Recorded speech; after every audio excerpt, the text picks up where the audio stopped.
Chantal Biya, Nathalie Moudiki, il était une fois deux amis qui ne se séparaient pas, qui s'habillaient de la même façon, qui faisaient les mêmes choses et qui s'aimaient beaucoup, voire peut-être jusqu'à la chair. On aurait même cru que c'était des sœurs jumelles, parce qu'elles arboraient les mêmes tenues, généralement le rouge, couleur de l'amour. Mais aussi des femmes très ambitieuses au niveau du pouvoir. Chantal Biya a pris Paul Biya vieux et le contrôle sa bourse et surtout s'est fait beaucoup de sous. Mais aujourd'hui, c'est une femme qui est véritablement milliardaire aussi au Cameroun, c'est Nathalie Moudiki qui paye très lourd.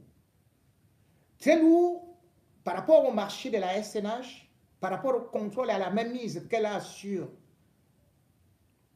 Hydrac, par rapport aux entrées et surtout au veto qu'elle peut imposer à Tradex et par rapport surtout au fait que son mari aujourd'hui n'a plus d'énergie, est un vieillard pratiquement fini.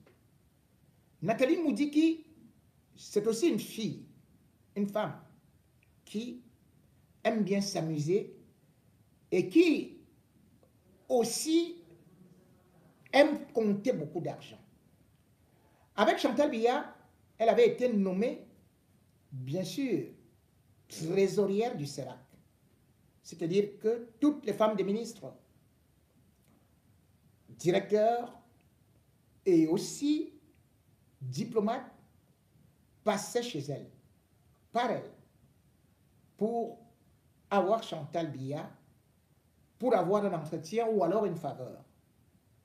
Elle était donc le raccourci et par voie de conséquence, pouvait se faire beaucoup d'amis, mais aussi pouvoir avoir ce qu'on appelle mouiller barbe. Nathalie Moudiki, cependant, n'est pas une fille aussi simple que ça, parce qu'elle est d'une famille où l'argent à tout prix et à tous les prix. Et aujourd'hui, Nathalie Moudiki, d'ailleurs, accuse l'entourage de Chantal Biya et même Gongo de tenter d'assassiner, d'avoir tenté d'assassiner son mari. En effet, avons-nous appris, grâce à ces réseaux, que après l'échec du conseil d'administration de la SNH, que Ngongo se serait présenté avec des hommes de sécurité, bref, des hommes en tenue. Je sais souvent qu'il est avec le BIR, mais cette fois-ci, on nous parle des policiers, dans la résidence de Moudiki en pleine nuit. Il leur souhaitait un entretien. Et selon ce qui nous revient, il n'y avait pas de rendez-vous, d'autant plus qu'il avait déjà humilié Moudiki. Selon ceux qui savent lire au niveau des astres, la mission de Ferdinand Gongo était d'aller donc empoisonner son ennemi. En pleine nuit, on a même parlé d'un poison qui serait venu de Russie. Je ne sais pas comment est-ce qu'on a fait pour le savoir. On a d'ailleurs identifié ce poison comme étant le polonium, sauf qu'à l'instant, après beaucoup d'enquêtes, l'Adolphe Moudiki, qu'on nous a dit qu'il a échappé à l'empoisonnement ou qu'il est presque empoisonné, pour l'instant, allait toujours les mêmes mots, ceux-là qu'il a depuis aujourd'hui. Même si le secret médical est beaucoup gardé à Paris, il n'y a pas une information qui puisse fuiter sur un quelconque empoisonnement. Mais toujours est-il que, vrai ou faux, Ngongo est-il allé là-bas auprès de Moudiki? Et si oui, pourquoi en pleine nuit? Qu'est-ce qu'il fallait faire? Était-ce un empoisonnement? On ne sait pas. Toujours est-il également que Ngongo, par le passé, avait déjà aussi été prêts à écarter tous ceux qui veulent mettre la main sur le pétrole. Depuis fort longtemps, il veut se débarrasser de Adolphe Moudiki. Depuis fort longtemps, il a voulu contrôler la Sonara. Et d'ailleurs, lorsqu'il a vu chaque fois que Adolphe Moudiki voulait positionner quelqu'un, il a tout fait d'écarter aussi celui-là. C'est ici aussi que ce n'est pas la première fois qu'on parle de poison ou de tentative d'empoisonnement au niveau de la Sonara, puisque d'ailleurs, on se souvient justement que quelqu'un qui était là-bas et qui était supposé être bien parti pour pouvoir, ne serait-ce que remplacer son parent, c'était un certain Baya. Je ne sais plus si c'était exactement ça le nom. Mais je sais qu'il s'appelait Bernard Bayiha. Il était conseiller technique numéro 1. Et il était pressenti pour remplacer Moudiki. Moudiki, dit-on, le formait pour pouvoir le remplacer.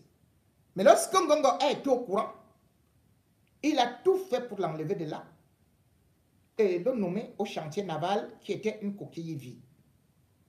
Nous sommes en mars 2014. Sauf que il ne va pas beaucoup tenir puisque, revenant aussi d'une réunion à Kribi, en décembre 2021, Bernard Baya va étouffer dans sa voiture et va mourir devant son chauffeur. On va donc parler d'un poison violent, d'autant plus que, selon beaucoup de témoins, il avait refusé la nomination et il attendait la SNH. Et Ngongo l'avait d'ailleurs invité aussi au palais pour lui dire jamais qu'il devrait oublier cela. Doit-on attacher les deux événements? L'empoisonnement, pour l'instant, je n'ai pas tous les éléments pour que je puisse vous confirmer cela. Mais c'est aussi une façon de mettre, d'exposer, parce que c'est à la guerre comme à la guerre, Ferdinand Ngongo, qui, faut-il le dire, faut-il le reconnaître, a quand même eu à mettre la main sur la Sonara, de telle sorte que même les documents de Glencore qui y étaient, et comme il a dit, l'incendie de la Sonara porte la responsabilité de Ngongo. Et les documents de Glencore qui étaient aussi là-bas sont partis à la présidence. Est-ce pour les détruire ou alors pour essayer de tenir Adolphe Moudiki? C'est les enquêtes qui sont ouvertes à Londres qui nous le diront beaucoup plus tard.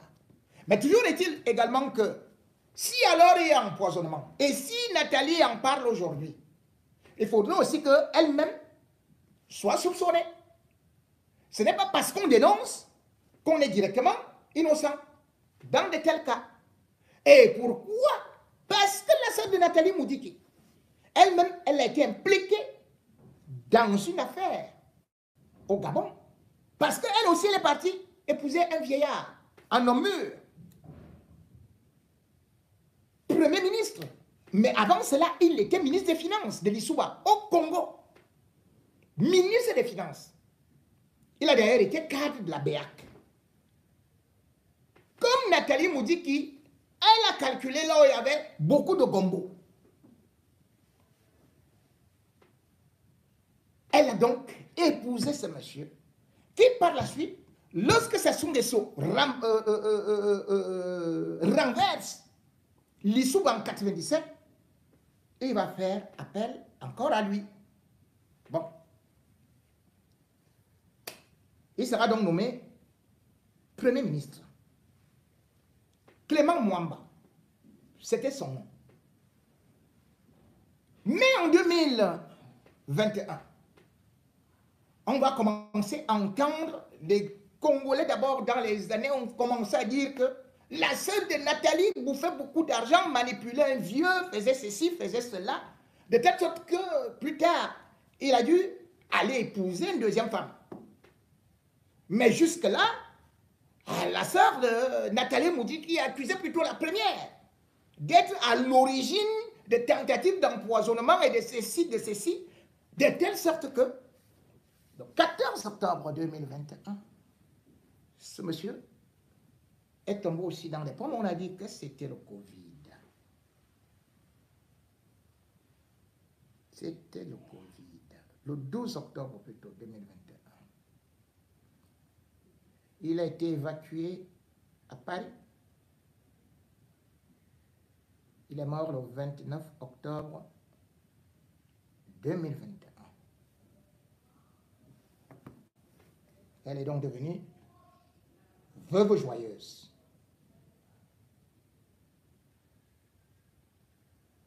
Même si ce dossier semble être fermé, mais ça a quand même fait couler beaucoup d'encre et de salive. Le simple fait que Nathalie Moudi qui écrive à la présidence, à Paul Biya, qu'elle est prête pour prendre la SNH, est déjà une trahison vis-à-vis de son mari, qui lui a donné presque tout. C'est elle qui dirige, c'est elle qui nomme, c'est elle qui gère. Mais beaucoup plus encore, c'est une autre trahison envers Chantal Biya.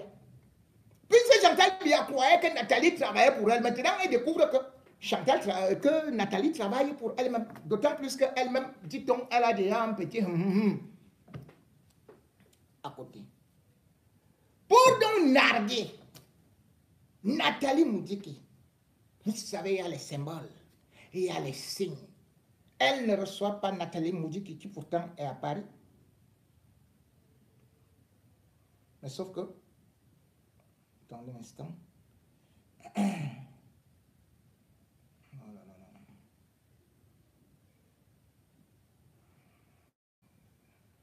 Voilà. Sauf que voici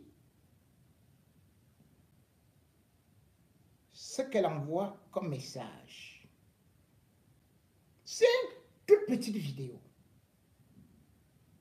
Le genre qu'elle faisait avec Nathalie Moudiki, avec des tenues rouges, couleur de l'amour.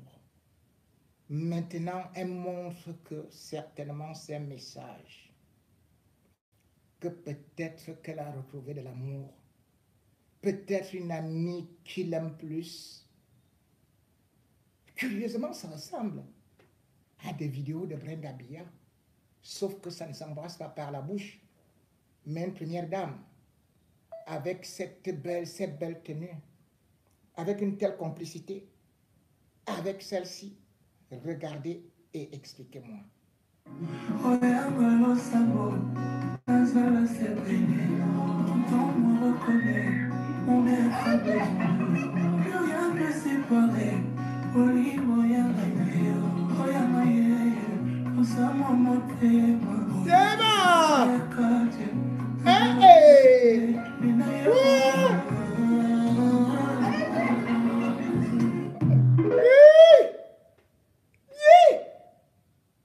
C'est le goût de chat.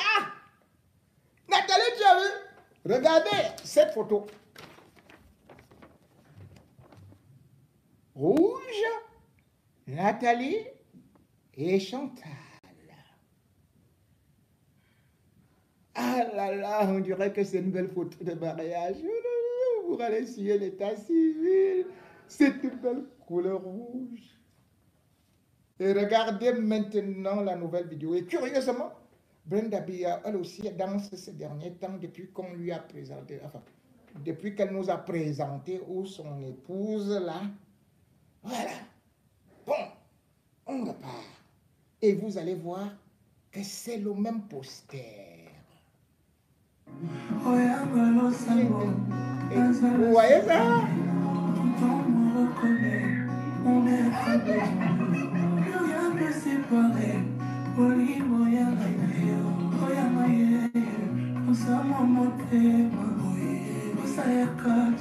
Bon.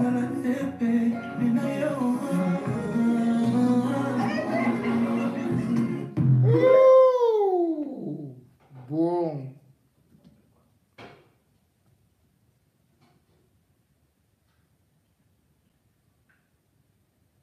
Oui, de la même façon que les amitiés qui sont bâties sur des moyens financiers, sur des intérêts, peuvent s'évaporer. De même, l'amour qui est fait telle une rosée peut s'évaporer.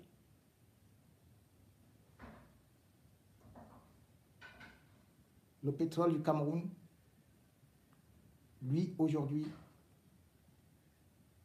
même si c'est évaporé, il faudrait qu'on nous explique. Particulièrement Nathalie Moudiki et son mari,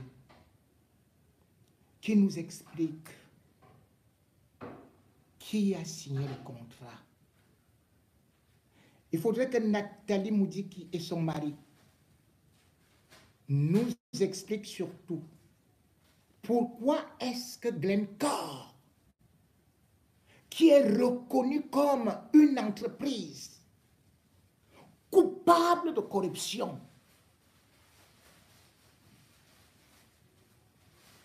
pourquoi cette entreprise continue à travailler avec la SNH? Il faudrait que Nathalie Moudiki nous explique avec Adolphe Moudiki comment ils font pour renvoyer vite quelqu'un qui n'est pas reconnu coupable de corruption, qui est leur collaborateur, Maurice Batanga. La justice n'a pas dit qu'il était corrompu, mais il est déjà licencié. Il est déjà envoyé à la retraite. Exactement comme ils avaient envoyé, vous vous rendez compte,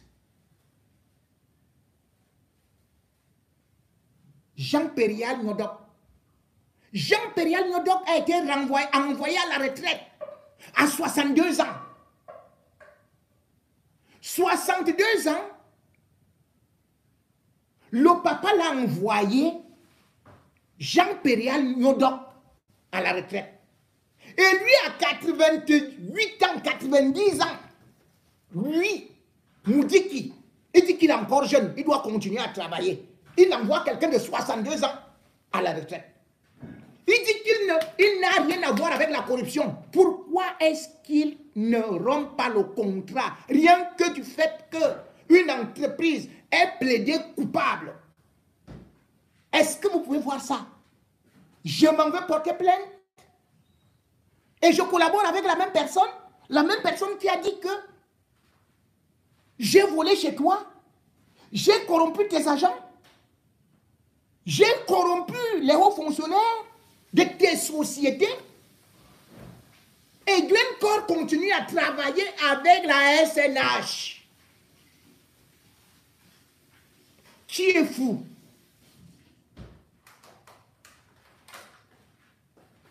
On nous prend pour des zozos.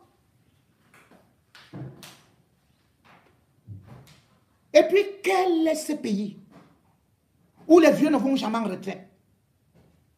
Quel est ce pays où la retraite est considérée comme une punition? Quel est ce pays où on paye les gens qui sont hospitalisés à Paris et on s'occupe d'eux, alors qu'il y a des jeunes compétents, capables de travailler?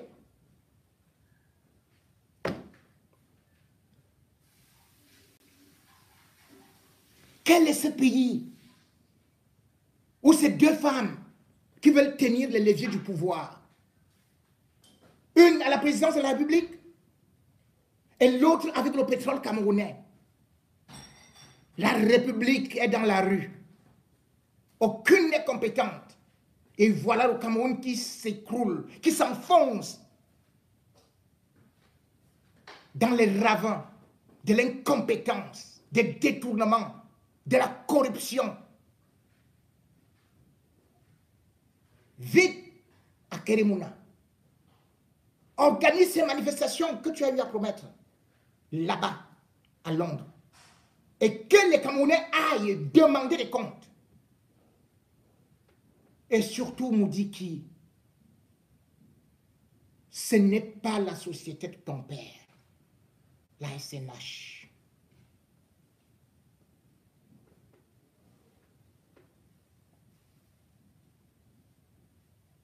Le pétrole nous appartient à nous tous.